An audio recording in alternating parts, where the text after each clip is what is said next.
your baby today. Doesn't matter much to me as long as it's dead. Our buried lead. This is a story that we think is not getting enough attention. We covered this case when it began in March, and now after a week of horrifying testimony, we're coming back to it. A warning to viewers, the details can be a little gruesome. It was a scene the Philadelphia District Attorney called a house of horrors. Blood-stained blankets, expired drugs, dirty surgical equipment, a horrible stench clinging to the air. We're talking about the abortion clinic where Dr. Kermit Gosnell allegedly killed babies who had survived illegal late-term abortions, and also where a woman allegedly died of a botched painkiller injection.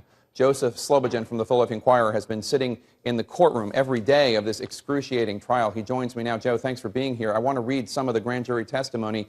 This is from District Attorney Seth Williams. Quote, "This case is about a doctor who killed babies and endangered women. What we mean is that he regularly and illegally delivered live, viable babies in the third trimester of pregnancy and then murdered these newborns.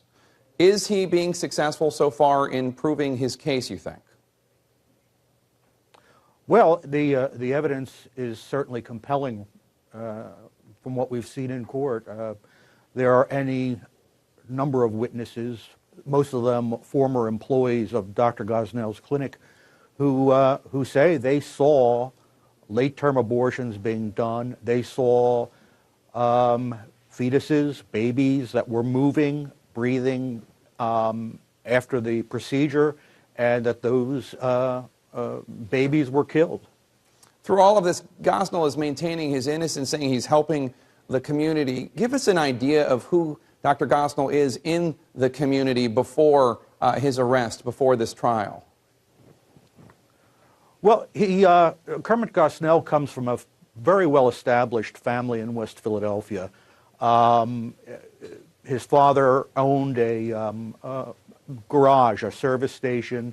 His mother was involved in some social organizations.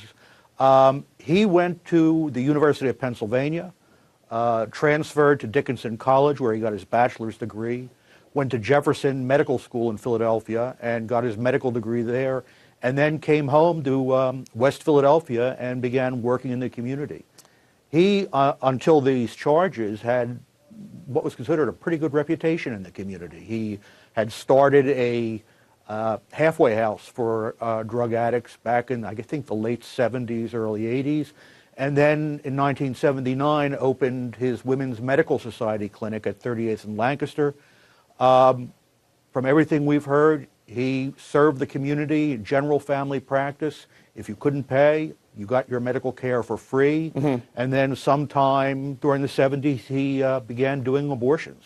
So, Joe, and that's, of course, where this tale takes an ugly turn, and the details, many of them too graphic to say right now on television. But I do want to play some sound from one of the patients. This is from a documentary on the case titled 3801 Lancaster, which is the address of his clinic. When I got pregnant again, I went to the clinic and I asked them, I said, is it okay that I get, another abortion?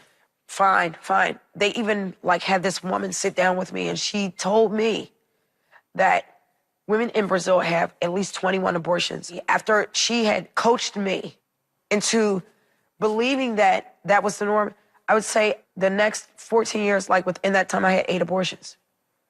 8. It's horrifying, and the details, of course, Joe, about some of those late-term abortions are shocking. You've covered ugly cases before, but I've heard that from other reporters covering this story that it really is shocking them to their very soul. I'm wondering, personally, how are you reacting to covering this?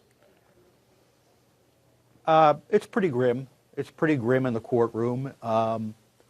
What I try to do is my job. I try to focus on delivering to the Inquirer's readers some of the emotion, the human activity, the human emotion going on in the courtroom, as well as the facts and the information on a daily trial basis. But I have to tell you, I certainly don't hope I cover a trial like this again.